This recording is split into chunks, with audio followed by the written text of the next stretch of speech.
საღამოშიდობით საუბრობთ ღამის კურიერს მე თამარ ურუშაძე ვარ. უპრეცედენტო მასშტაბის 60 სართულიანი Trump Tower თბილისის ყველაზე მაღალი შენობა იქნება. მრავალფუნქციური ცათამბჯენი პრემიუმ კლასის საცხოვრებელ აპარტამენტებს, მაღალი კლასის საოფისე და სავაჭრო სივრცეებს, სოფლიო დონის რესტორნებს და სასტუმრო ინფრასტრუქტურას გაერთიანებს. ცათამბჯენი საქართველოში გლობალურად აღიარებულ სრულყოფილების სტანდარტს დაამკვიდრებს.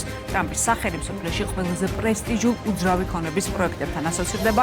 თბილისის ცათამბჯენი კი ამ მემკვიდრეობის გაგრძელება აწევს. ამერიკის პრეზიდენტის დონალდ ტრამპის ვაჟი და ტრამპის ორგანიზაციის ვიცე-პრეზიდენტი ერიკ ტრამპი X-ზე და Trump Tower თბილისის ოფიციალურ რენდერს აზიარებს. Trump Tower-ი მხოლოდ ერთი ნაწილია გრანდიოზული კომპლექსის დაუნთაუნ თბილისის, რომლის საერთო საინვესტიციო ღირებულება $2 მილიარდ აღწევს. კომპლექსი 6 შენობას აერთიანებს და თბილისში ახალი ფართომასშტაბიანი ურბანული განვითარების ცენტრის ფორმირებას ისახავს მისად. რა ეკონომიკურ სარგებელს მოუტანს ქვეყანას მასშტაბური პროექტის განხორციელება, როდის დაიწყება მშენებლობა, რა ვადებში დასრულდება პროექტი და როგორ შეცვლის დაუნთაუნ თბილისი დედაქალაქის ურბანულ იერსახეს. პროექტი დასტურია, რომ მაშინ, როდესაც მსოფლიო კვლავ გეოპოლიტიკური და ეკონომიკური ტურბულენტობის პირობებში ცხოვრობს, საქართველო ინარჩუნებს საერთაშორისო პარტნიორების ინტერესს და ნდობას. საერთაშორისო ფინანსური ინსტიტუტების შეფასებით საქართველო რეგიონში ერთ-ერთ ყველაზე სწრაფად მზარდა ეკონომიკად რჩება, თუმცა პარალელურად არსებობს კითხვებიც. ამდენად მდგრადია ეკონომიკური ზრდა, რას ეფუძნება საერთაშორისო რეიტინგებში საქართველოს პოზიტიური შეფასებები და რამდენად აისახება მაკროეკონომიკური მონაცემები მოქალაქეების ყოველდღიურ ცხოვრებაზე. ამ თემებზე ვისაუბრებთ დღეს ღამის კურიაში. ჩვენი სტუმრები იქნებიან მიხეილ დუნდუა, საქართველოს ფინანსთა მინისტრის მოადგილე და შიო ხეცურიანი, სამშენებლო კომპანია არქის გენერალური დირექტორი. საუბარს ვიწყებთ შიო ხეცურიანთან, ის უკვე ჩვენთან ერთად იმყოფება სტუდიაში. მოგესალმებით, ბატონო შიო, მადლობას გიხდით სტუდიაში მოსვლისთვის. მოგესალმებით, მივესალმებით ტელემაყურებელს. პირველი კითხვა მექნება ასეთი, შეგიძლიათ თუ არა რომ დაგვიდასტუროთ, რომ მოლაპარაკებების ყველა ეტაპი უკვე დასრულებულია და ტრამპის ორგანიზაციასთან უკვე გაფორმებულია კონტრაქტი. კი, ნამდვილად შეგვიძლია რომ დავადასტუროთ უკვე, რომ მოლაპარაკებები წარმატებით დასრულდა და ხელშეკრულება გაფორმდა აპრილში, როდესაც გამჟღავნდა და უკვე ოფიციალურად ტრამპის ორგანიზაციამ და ჩვენც დავიწყეთ საუბარი ამაზე ღიად საჯაროდ. რა გზა გაიარეთ ამ ხელმოწერამდე, კონტრაქტის გაფორმებამდე, რამდენად ხანგრძლივი იყო მოსამზადებელი პერიოდი? მოლაპარაკებები რეალურად ტრამპის ორგანიზაციასთან დაიწყო ნოემბერში 2025 წლის. თავიდანვე აღსანიშნავია მათი კეთილგანწყობა და დამოკიდებულება ჩვენი ქვეყნისადმი უძრავი ქონების ბაზრის განვითარებაზე საქართველოზე. მათ ძალიან კარგი თავიდანვე განცდები ჰქონდათ და თავიდანვე ჰქონდათ შეხედულება და ჩამოყალიბებული კვლევების საფუძველზე ჰქონდათ უკვე წარმოდგენა ჩვენ ქვეყანაზე. ეს თავისი პოზიტიური დამოკიდებულება მალევე აისახა იმაში, რომ გაფორმდა ძალიან მალე მოლაპარაკებების დაწყებიდან მემორანდუმი, შემდეგ უკვე გადავიდა კონკრეტულ ხელშეკრულებებს და ტექნიკურ პირობებზე საკითხი და აპრილში, როგორც იცით, უკვე საჯარო გახდა, რომ ჩვენ მოვაწერეთ ხელი ამ ხელშეკრულებას ტრამპის ორგანიზაციასთან და მოხარულები ვართ, რომ ესეთ უნიკალურ და გამორჩეულ პროექტს ერთად ვახორციელებთ. ჩვენ გვახსოვს, რომ 14 წლის წინ ტრამპის ორგანიზაცია, ტრამპის პროექტი საქართველოში შეჩერდა. გითხარით, რა გახდა დღეს განმაპირობებელი ფაქტორი იმისა, რომ ეს ორგანიზაცია, ტრამპის ორგანიზაცია, კვლავ დაინტერესდა ქართული ბაზრით და ამ შემთხვევაში კონკრეტულად თქვენ კომპანიასთან თანამშრომლობით? მნიშვნელოვანია ის ფაქტორები, ეკონომიკური ფაქტორები ქვეყანასთან დაკავშირებით, რომ ფაქტობრივად 10%-იანი ზრდა არის ბოლო წლები ეკონომიკაში და ეს მათაც აღნიშნეს ეკონომიკური ზრდა მოლაპარაკებების დროს. ასევე ძალიან მნიშვნელოვანია ის სტაბილურად მზარდი და განვითარებადი უძრავი ქონების ბაზარი. აღსანიშნავია, რომ რამოდენიმეჯერ იყო ხსენებული, რომ თბილისი ფაქტიურად აღმოსავლეთ ევროპის დუბაი ხდება და ეს ძალიან მნიშვნელოვანი მესიჯია ნებისმიერი ინვესტორისთვის, რომელიც აპირებს რომ უძრავ ქონებაში ჩადოს თუ სხვა მიმართულებით ჩადოს ქვეყანაში ინვესტიცია.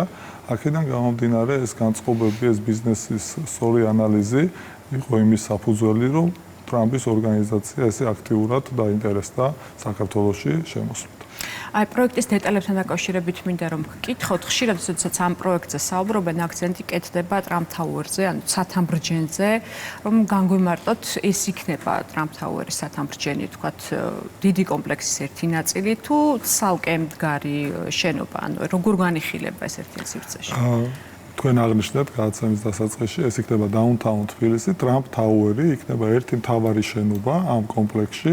კომპლექსში შედგება რამდენიმე შენობისგან, მათ შორის იქნება სხვა ბრენდირებული შენობებიც და იქნება ძალიან ისეთი მოლი განსაკუთრებული ბრენდებისთვის და მაღალი დონის ბრენდებისთვის, იქნება სარესტორნო სივრცეები, კაფეები, საერთო სამუშაო სივრცეები და ძალიან ესეთი კარგი გარემო, რომელიც მოიზიდავს ნებისმიერ ტურისტს, რომელიც ქვეყანაში ჩამოვა და მათთვის იქნება ადგილი, რომ სავარაუდოდ ერთ-ერთი პირველი მივიდნენ და ნახონ ეს ადგილი, ასევე ადგილობრივებისთვის იქნება ძალიან კარგი ადგილი, სადაც შეეძლებათ მივიდნენ და თავისუფალი დრო გაატარონ, ან ბიზნეს შეხვედრა ჩაატარონ. აი ეს ერთ სივრცეთ როგორ შეიკრება, ანუ როგორ წარმოგიდგენიათ ეს ახლა ფუნქციურ დატვირთვაზე კი საუბრეთ თქვენ, მაგრამ აი მთლიანობაში როგორ ხედავთ ამას? ეს 6 შენობა არის, საკმაოდ ისეთ ძალიან ისეთ ცენტრალური პარკის გვერდით არის, შესაბამისად ძალიან კარგი ლოკაცია აქვს და ერთ სივრცეთ შეკრავს ზუსტად ის გარემოებები, რომ აქ ფაქტიურად ყველაფერი, რაც შეიძლება ადამიანს კომფორტული ცხოვრებისთვის და უბრალოდ ვიზიტისთვის დაჭირდეს, ყველაფერი იქნება ამ სივრცეში და რა თქმა უნდა ის გენსლერი არის, ესეთი მსოფლიოში შეიძლება ითქვას ყველაზე ცნობილი და დიდი არქიტექტურული კომპანია, რომელიც ტრამპის ორგანიზაციის რეკომენდაციით შეირჩა და ესენი მუშაობენ და ზუსტად იმისთვის მუშაობენ, რომ ეს Trump Tower-ი იყოს ადგილი, სადაც ნებისმიერი ადამიანი სიამოვნებით მივა, რა თქმა უნდა პირველ რიგში საცხოვრებლად, შემდეგ ნებისმიერი სხვა სახის ვიზიტისთვის. და ახლა გენსლერი ახსენეთ, ეს არის მსოფლიო ბრენდი, ხომ? თუ არ ვცდები და პროექტზე მუშაობს. აი უფრო მეტი დეტალი თუ შეგიძლიათ გითხრათ, აი რა სპეციფიკურ ხელწერას შეიტანს ეს კომპანია ქალაქის ურბანულ იერსახეში? ახსენეთ ერიკ ტრამპმა დადო უკვე პირველი რენდერები და ჩვენც გავაზიარეთ ეს. პირველი ესეთი მონახაზი პროექტის არის, თუმცა ეს მხოლოდ მონახაზია და რეალურად რაც ჩვენ გენსლერისგან და ნახაზებით უყურებთ, ბევრად უფრო შტაბბეჭდავი იქნება საბოლოო დეტალური პროექტი, როცა იქნება და კიდევ უფრო მიმზიდველი იქნება, თუმცა ეს პირველი მონახაზი რაც დაიდო ერიკ ტრამპის მიერ რაც იქნა გაზიარებული, ეს უკვე შტაბბეჭდავი არის, მაგრამ დარწმუნებით შემიძლია ვთქვა, რომ ბევრად უფრო შტაბბეჭდავი და საინტერესო იქნება, როგორც კი პირველი დეტალური ნახაზი გვექნება. ჯერ არ გინახავთ ანუ არა, მიმდინარეობს მუშა პროცესი არის, არქიტექტურული კომპანია მუშაობს, ეს პირველი მონახაზი გაკეთდა, შემდეგ უკვე რამოდენიმე თვეში დაასრულებს, სექტემბრის თვეში ველოდებით რომ დაასრულებენ და აქ ჩვენც და ყველანი ნახავენ რამდენად შტაბბეჭდავი პროექტი იქნება. შენობა არის 70 სართულიანი, ხომ? როგორც ცნობილი არის საზოგადოებისთვის. აი მე მინდა კითხოთ, რამდენად მზად არის თბილისის ინფრასტრუქტურა ასეთი მასშტაბის სათამბჯენისთვის და ასევე საინტერესოა საინჟინრო კვლევები, აი საინჟინრო კვლევებთან დაკავშირებით აი ეს გამოწვევები ამ მშენებლობის პროცესში. რა თქმა უნდა, 70 სართულია გამოწვევები არის, თუმცა ყველა ის საინჟინრო კვლევა, თუ ნებისმიერი სახის კვლევა რაც ჭირდება ამ პროექტს, რა თქმა უნდა, გაკეთებულია და კეთდება კიდევ და ყველაფერი იქნება ეს გათვალისწინებული, მათ შორის იქნება ეს გენსლერის ჩართულობით პროექტში ასახული, თუ სხვა ნებისმიერი კონსულტანტი იქნება ჩართული თუ ასე შემდეგ. რა თქმა უნდა, ამას ყველაფერს ვაკეთებთ, დაწყებული გეოლოგიიდან და სხვა კვლევებიდან და რომ ეს იყოს გარდა იმისა, რომ ვიზუალურად იყოს გამორჩეული, რა თქმა უნდა, სტრუქტურულად და კონსტრუქციულად იყოს გამორჩეული შენობა ქვეყანაში. როგორც ისეთ რამდენიმე ქართული კომპანია არის ჩართული პროექტში, ხომ? არქის გარდა და ასევე ტრამპის ორგანიზაციის გარდა, როგორ ნაწილდება როლები თქვენ კომპანიასა და სხვა პარტნიორებს შორის? არქი ახორციელებს ამ პროექტს თავის პარტნიორებთან ერთად, ერთ-ერთი ძირითადი და მთავარი პარტნიორი არის ბიოგრაფი, ასევე ალექს საფირი არის ჩართული, როგორც პარტნიორი ინვესტორი. აქ ასევე არიან ლაშა კვაჭაძე და ლაშა მელაძე. ეს ადამიანები არიან ჩართული როგორც პარტნიორები. გითხარით, რატომ არის აი მუდმივად მედის საუბარი, რომ ეს არის უპრეცედენტო პროექტი საქართველოსთვის და არა მხოლოდ საქართველოსთვის, არამედ მთელი რეგიონისთვის. აი რატომ არის ეს ასე და ასევე რა განასხვავებს მას სხვა პრემიუმ კლასის სათამბჯენებისგან? თავი განსხვავებული ფაქტორი რა არის? ცალსახად ეს გამორჩეულია და მნიშვნელოვანი ფაქტორია, რომ ტრამპის ორგანიზაციამ, ფაქტობრივად ტრამპის ოჯახმა გადაწყვიტა, რომ რეგიონში საქართველოს აერჩია და თბილისი აერჩია.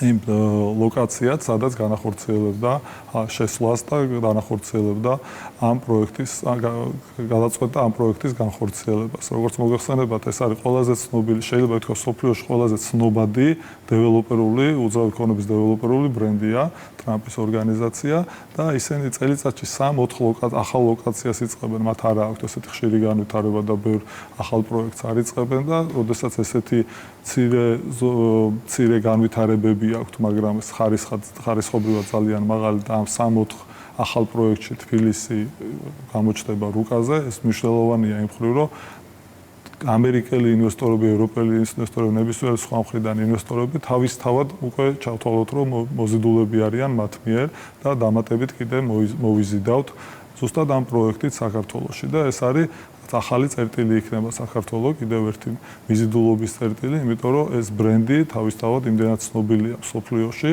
რომ გამოარჩევს იმ ადგილებს, გამოირჩევა ეს ადგილები ყოველთვის, სადაც ისინი შედიან. შესაბამისად, პოტენციური ინვესტორებისთვის ეკონომიკური თვალსაზრისით რო შევხედოთ, იქნება ძალიან ესეთი კარგი და თვალსაჩინო ადგილი, რომ ახალი ინვესტიცია განახორციელოს. არა მხოლოდ თქვა Trump Tower-ში, არამედ ნებისმიერ სხვა შესაძლო უძრავი ქონების ბიზნესში და ასევე, რა თქმა უნდა, სხვადასხვა ეკონომიკური მიმართულებით სხვადასხვა ბიზნესებში, რადგანაც, როგორც აღვნიშნეთ, ტრამპის ორგანიზაცია როცა გადაწყვეტს, რომ შევიდეს ახალ პროექტში, ეს ბევრის მანიშნებელია პოტენციური ინვესტორებისთვის. დიახ, და იმათ რელიზშიც ხაზგასმული იყო საქართველოს როლი, როგორც დამაკავშირებლისა აღმოსავლეთ ევროპასა და აზიას შორის და იმ ფუნქციებზე იყო აქცენტი გაკეთებული. და ეხლა მინდა გადავიდე იმ საკითხზე, რაც ალბათ ბევრ მოქალაქეს აინტერესებს, ვინ შეძლებს, რომ შეიძინოს ან საცხოვრებელი, ან კომერციული ფართი ამ კომპლექსში და რა იქნება, თქვათ, ერთი კვადრატული ფართის ფასი, თუ შეგიძლიათ ეს გითხრათ. კი, ფასი მესმის, რომ ძალიან საინტერესოა ნებისმიერი ადამიანისთვის, შეიძლება პოტენციური მყიდველისთვის თუ არა პოტენციური მყიდველისთვის, თუმცა ამ ეტაპზე ფასი არ გვაქვს განსაზღვრული, გვესმის კარგად, რომ ეს არის მომავლის საქმე, როდესაც უკვე პროექტის განხორციელება თუმცა პოლიტიკა ალბათ გექნება საფასო. კი, გარკვეული პოლიტიკა იქნება. გვესმის, რომ ეს მაღალ ფასიანი პროექტი იქნება. აქ წარმოგვიდგენია, რომ ქართველები და ასევე მნიშვნელოვანი ნაწილი უცხოელები შეიძენენ, უცხოელები როგორიც არიან ამერიკელები, ევროპელი თუ სხვა ინვესტორები პოტენციურად, რომელიც ხშირად არიან ტრამპის პროექტების ინვესტორები. მაგრამ აუცილებლად დარწმუნებული ვართ, არაერთი ქართველი შეიძენს ამ პროექტში ბინას. რაც შეეხება სამუშაო ადგილებს, ესეც არანაკლებ მნიშვნელოვანია ჩვენი მოქალაქეებისთვის, ეკონომიკურ ეფექტს.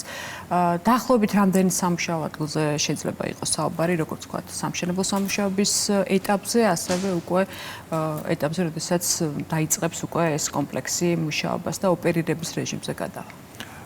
სამშენებლო სამუშაოებში და საჭირო იქნება 1000-ობით ადამიანი, რომ ასეთი კომპლექსი განხორციელდეს, იმიტომ აქ არის სამშენებლო, სარემონტო, შემდეგ აღჭურვა, ეს ძალიან მნიშვნელოვანია, საინჟინრო გადაწყვეტილებები და ასევე, რა თქმა უნდა, შემდეგ როცა ოპერირება დაიწყება, როგორც გითხარით, აქ Trump Tower-ის ბრენდი იქნება, სხვა ბრენდირებული პროექტიც იქნება და მნიშვნელოვანია, რომ აქ დასაქმდება არაერთი 1000-ობით ქართველი შეიძლება. ვინ დასაქმდება აქ? ვინ კონკრეტული პოზიციებით? არა, ანუ ამაზე იყო საუბარი და ამიტომ გისვა. ანუ რა თქმა უნდა, თუ აქ არის საქართველოს მოქალაქეები, აბსოლუტურ უმეტესობა დარწმუნებით შემიძლია გითხრათ, რომ 95%-ზე მეტი ოპერირების დროს აქ იქნებიან საქართველოს მოქალაქეები.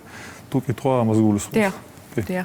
და რაც შეეხება ვადებს, დაახლოებით თუ შეგიძლიათ დაასახელოთ, ვადები, როდის დაიწყება სამშენებლო სამუშაოები, თქვენ თქვით, რომ სექტემბერში უკვე პროექტი უნდა იყოს მზად და შემდეგ უკვე ჩაბარების ვადები როგორ არის განსაზღვრული? ვფიქრობთ, რომ წლის ბოლოსკენ უკვე სამშენებლო სამუშაოები შესაძლებელი იქნება, რომ დავიწყოთ, შემდეგ სამუშაოების დაწყებიდან 4 წელი დაჭირდება, რომ დასრულდეს პროექტი. დიდი მადლობა გადაცემაში სტუმრობისთვის. შიო ხეცურიანი, სამშენებლო კომპანია არქის გენერალური დირექტორი იყო ჩვენი სტუმარი, ის პასუხობდა ჩვენ შეკითხვებს, ჩვენ საუბრობდით უპრეცედენტო მასშტაბის 70 სართულიანი Trump Tower-ის მშენებლობაზე, დაგეგმილ პროექტზე, რომელიც იქნება თბილისის ყველაზე მაღალი შენობა ახლა